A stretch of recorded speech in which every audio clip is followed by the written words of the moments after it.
Hello, Reject Nation. I'm Greg Alba. I'm John. So, John. What? Do you know what we do on Patreon or for patrons? What? One of their reward tiers, depending on if you pledge for this amount. We'll write you a letter. Beyond that, we will do whatever video you request and put it up on the channel. Hey. As of today's date, still don't currently have the channel back in our hands.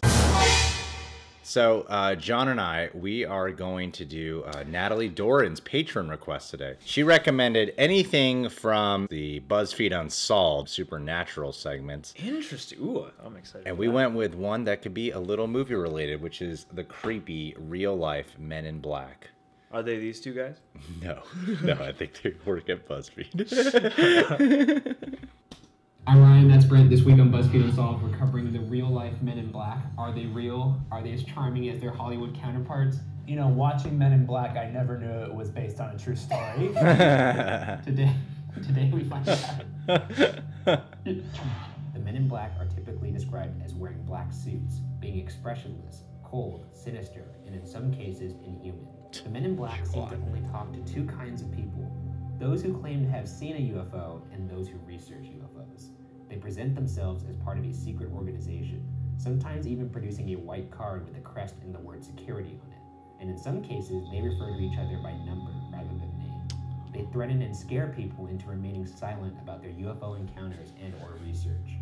Think of them as the cleaners of the extraterrestrial universe. Cool. How much black do they actually wear? Do they look like the Men in Black that we see in the movies? We'll get into what they really look like later. Once they pull apart their skin, when the alien comes out. Now that you know the basics, here are, in my opinion, the most terrifying reports of encounters with the Men in Black. The first ever recorded experience with the Men in Black came from Harold Dahl in June 1947. A long time ago. Harold Dahl was out on his boat in the Puget Sound where he claimed he saw 6 giant donut-shaped objects in the sky. One of the objects fell apart, spilling debris that killed his dog and injured his son. He took photos of the debris but said they were later fogged over by a man in black who told him not to speak of the incident. They had donuts in 1947? How old are donuts? What? He said he saw donut-shaped objects in the sky. That's what you were thinking of when I was telling you that. Dog died. Yeah. The next incident comes from Robert Richardson in 1967. Robert Richardson reported that he collided with a UFO while driving at night in Toledo, Ohio. On impact, the object vanished. Richardson took home a small lump of metal that he believed was from the UFO. A week later, Richardson said he was visited by 2 men in black suits. He said the 2 men asked for the piece of metal from the site, but when Richardson informed them that he had turned it over for testing, they threatened him. Quote, "If you want your wife to stay as pretty as she is, then you'd better get the metal back." End quote. Richardson never heard from the men again and still has no idea how they knew about the metal. Why didn't he go to the police? Why didn't he search on the internet? What do I do? I think he may have gone to the police. There is no internet, by the way. It's 1967. Probably just searched. However people searched back then. I don't know. Fucking Encyclopedia. The next encounter happened in New Jersey in 1968. Jack Robinson, a UFO researcher, and his wife Mary were terrorized by a man in black that would stand across the street from their apartment building. They reported their apartment appeared to be rummaged through, and after seeing the strange man for 3 days in a row, their friend Timothy Green Beckley decided to get a closer look and managed to snap a picture. This is a rare instance of a reported MIB caught on camera. How do we know he's actually dressed in black if it's a black and white picture? It could be a dark navy. Okay. These next encounters I'm going to go over are a little more bizarre and offer much stranger implications. On September 11th, 1976, Dr. Herbert Hopkins, a doctor living in Maine, was studying a UFO incident when he reportedly got a phone call from a man who identified himself as a representative of a New Jersey UFO organization. The man asked if Dr. Hopkins was alone and if they could review research. Dr. Hopkins agreed, and by the time he hung up the phone and turned on the lights outside, Dr. Hopkins claimed the man was somehow already coming up the stairs to his door. Hopkins' description of the man is the most horrifying yet. The man wore a neatly tailored black suit, was bald with no eyebrows or eyelashes, and had smooth, dead white plastic skin like a doll. His lips were ruby red, and his speech was expressionless and monotone as if you were hearing a machine. Question. Oh God. He's pale, really tight fake skin, but the thing they choose to make real is the ruby red lips. They put all their technology into making those lips super realistic, but the rest of the man can't speak normal, and he looks horrible. Like his face is skin white. What? The man in black told Hopkins to take out a coin and said, "Watch the coin." After that, Hopkins claims, quote, "It started to develop a silver color instead of copper, and then the silver became bluish, and the penny was getting quite fuzzy, out of focus, blurred, and then it simply was gone. It slowly dematerialized." What? End quote. After that, Hopkins said the man ordered him to destroy his UFO research. Encounters like this, if they were real, they would not be this interesting. If in the Hopkins actually happened, how shitty would that be? If you tell a story, no one's gonna believe you first off, and second off, you're gonna look like a crazy person. This next encounter is with someone you probably know, Dan Aykroyd. Yeah. He was in that Ghostbusters reboot. Dan Aykroyd's on a TV show called Out There to the Sci-Fi Network that would break serious ground on a wide range of topics in the alien media landscape. In the middle of conducting further interviews for the show, Dan stepped outside for a break where he reported seeing a black Ford sedan appear suddenly across the street. Dan reports that one large man in black got out of the car and gave Dan a dirty look. Dan said he looked away for a brief second, and when he turned back, the car was gone. 2 hours after the car disappeared, Dan was given bad news from the producers of the show. Dan said, quote, "We were told we were not to continue taping, and the show was canceled, and none of them would air." End quote. Why is it not the government? Why is it some weird alien organization coming after them? If that were to be true, that would mean that the government is in accordance with these aliens already. So the Men in Black could show up at Obama's desk and be like, "Hey, stop looking for aliens. You pesky human." But I saved the best encounter for last. Okay. On October 14, 2008, near Niagara Falls, hotel manager Shane Sovar, along with a hotel security guard, reported seeing a large triangular UFO outside his hotel. Oh, wow. A group called the Aerial Phenomenon Investigations Team looked into the incident. They reported that a couple weeks later, according to 3 other witnesses, 2 unidentified men in black visited the hotel. The men in black terrified the hotel staff and were looking for Shane Sovar and the hotel security guard, who were luckily not there at the time. And when Shane Sovar reviewed the hotel security footage, he discovered that the camera had actually caught 2 men on tape. What we're about to watch is that footage.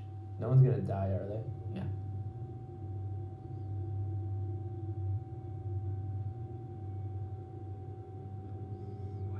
Sovar reported that the witnesses described the men as tall with black suits, black hats, identical faces, extremely pale skin, no eyebrows, no eyelashes, and abnormally large eyes.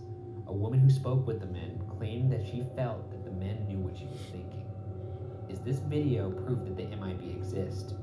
Or is this video simply an internet hoax? Can I be 100% honest? Yeah. I'm really trying here. They just look like businessmen. You just think they're 2 abnormally large. They were abnormally large. They look. Oh, look, they look the same. The one pixel, it's so blurry. Okay, look at this guy right here. The fucking guy standing next to the door. Okay. Look at him next to them. Unless he's super tiny. Are basketball players aliens? Is Kobe? Is your precious Kobe an alien? No, I mean, he might be, actually. Yeah, he might be. Unfortunately, most cases of UFO or alien encounters come in the form of first-person accounts. And MIB are no different. Do they exist? Are they from the government? Are they even human? Ultimately, it comes down to what you believe. Me personally, I believe that while they may not be aliens, even I can't believe that, I do believe that there may be a government agency out there that would regulate these sort of things to prevent mass hysteria. I can buy into the fact that the Men in Black may be a real thing. But I cannot give you the satisfaction that they are covering up aliens. There are certain things like ghosts or aliens or demons that Well, no, I'd say if those exist, then that becomes part of the science, and there's an explanation behind those things. See, this is and where it's logical. This is where we'll always disagree because not everything can be explained by science or logic, in my opinion. No. Who are these guys? That was really One fun. day there's going to be definitive proof of one of these. One things day happening. more. There's going to be definitive proof of something happening, and I'm going to be there when that day happens, Brent. And I'm this is gonna when be we there. know the video is No, over. and I'm gonna be there, and you know, no, yeah, you can walk away like you always do, but one day it's gonna happen, and trust me, sir, I will be there, and I won't even say anything. I'll just smile at you like this. All right. The other dude's got amazing teeth. Ryan? He's got a great smile. The Asian guy? Yeah. Yeah, he does. That was really charming and also very unsettling. Here's my theory. I think they both believe all of it. Yes. I think they're doing these comedy in-between banters because they don't want the video taken down. They don't want the MIB to show up. They don't want YouTube. the MIB to show up at YouTube and force them to take all of YouTube down. That would be my theory. All seriousness, though, I've never seen this segment before. It was my first time seeing it. And, you know, we see a lot of these top 5 videos or whatever that are spooky or creepy. And a lot of the time, you got to be questionable, or they're doing their best to convince you that they themselves believe this is real, too. Yeah. I like this shift in tone where they tell something spooky and scary. You're like, ooh, that is eerie. And they have this like banter in between where they just do a couple, like a little bit based on whatever we just saw, kind of giggly. They're diffusing it. Yeah. The reality of the situation. I think the two of them together are great. I love the banter and I love the balance of the comedy with the drama. It's a great show. Yeah. It's a great show. I want to see more. I watch more would, on my own. This is a great segment. Yeah. Thank you, Natalie. Thanks, Natalie. And thank you, BuzzFeed. Thank you, BuzzFeed. I mean, BuzzFeed gets a bad rap sometimes, but, you know, this was really fun. In terms of these stories, though, I didn't know there was a concept that the Men in Black themselves were aliens. I didn't think of that. I hadn't heard the more outlandish stories about plastic skin. Yeah. I always thought it was more along the lines of like there's a shadowy government organization with, you know, dudes who probably are like deadpan because of who they have to be, and probably nondescript looking intentionally so people don't remember their faces and describe them or whatever. That I can fathom, but it's so spooky. I was talking with a couple of people the other day, one's from Colorado and one's from Chicago, and they were telling me how they get scared of like homeless people out here. This is going to relate in a second, don't worry. Okay. They get scared of homeless people out here because out here in LA, we got a lot of crazy homeless people. They seem actual, like, crazy and believe all kinds of crazy things and say the nuttiest things and yell at you and are aggressive. They're the kind of people who would tell you a UFO story. And apparently where these two people were from that I was talking to, they don't really see homeless people like that. You hug the homeless. We don't. So when I hear stories like this, most of the time there's a part of me that I believe aliens exist. I believe there's other life forms out there. Probability is so high. I'm not, it's a vast galaxy. We exist. Yeah. But then again, it's like maybe some of these stories are true, maybe they're not. The one that almost got me was Dan Aykroyd's story. Yeah. But then I thought about Dan Aykroyd. Yeah. And Dan Aykroyd sometimes says things, you know? Yeah, and then I'm like, you know, would he, if this would really happen... Would he be able to even get this story out? Yeah, because like at that point, I'm like, they would just show up again and be like, seriously. Yeah, exactly. But at the same time, I mean, if that's true, that's spooky. Sounds to me like Dan Aykroyd had a show that got canceled, and then he blamed it on this. Yeah, I feel like maybe that was just a fun way of hiding a disaster of some kind behind the scenes. Yeah. You know, though, the guy from Blink-182 is like a ufologist. Okay. And like is working with the government to like find alien stuff. Mm-hmm. And there's places in the government where alien is at least an idea, where they're like looking at it and thinking, is this real or you know, should we look into this? There's got to be a weird shadowy organization. I think there is. Oh yeah, absolutely. Because mass hysteria, they point out mass hysteria, and I'm like, yeah, if you've got some kind of crazy piece of otherworldly metal or something, yeah, that might cause a stir. I don't know. I mean, maybe not that specifically. I think that you could actually make a pretty solid Men in Black reboot. It could either be really crappy or really cool. If you went for a little bit more of the tone of this, a more realism type of approach to if Men in Black existed, what would they really be like? Oh, dude, okay, here's what you do. You center it on a guy who's like really looking into alien UFO stuff. Okay. And so he keeps seeing this dude in a black suit, and you start the first half kind of like a suspense, almost like a horror movie, like it's spooky, you know, like these stories are. Like, yeah. Weird looking. You make guy. the Men in Black a mystery. Yeah. Who keeps popping up and is like making the lead character more and more on edge, and then finally when they like really meet, then it's like you're getting really close to the truth, and now is the time for you to either drop this or you're gonna join us, you know. And that could be a cool reboot of Men in Black, because then it's like it's still, you know, Agent J's got to join, but now it's like a different kind of movie. Yeah. You know, really psychological. call them J and K? No, probably not. Thinking A and B. A and B. 1 and 0. You could change it to numbers. That'd be kind of cool. Oh yeah, and they even said there were numbers in some of the stories of their names. Do you think people deserve to know? Like if some kind of crazy UFO alien piece of evidence comes out or someone's experience gets corroborated, do you think that they should contain that info for a minute, or do you think just everybody should know? I don't think we should or shouldn't know. Okay.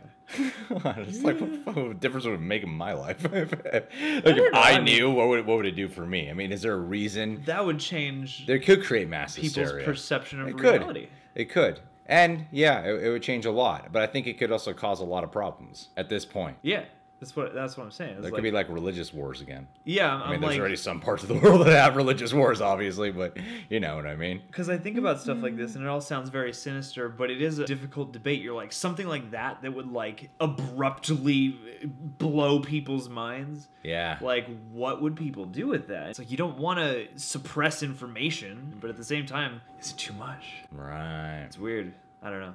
I'm glad that this might not probably be true, because I don't have to think about it very much. Yeah, I could care less if aliens exist. Oh, I kind of would. I'd like to know. In fact, actually, I'm going to dedicate my life to studying. I'm really on the in-between on this one. Not a fan. Really, like, I can live the rest of my life thinking they exist without knowing they exist. I feel like people have done it for hundreds of years. Why can't we? Thousands. Yeah. Subscribe to The Real Rejects. Click that notification bell. You can follow us on social media, especially download and follow us on the Stardust app, where we do 30-second reviews for movies, TV shows, and trailers.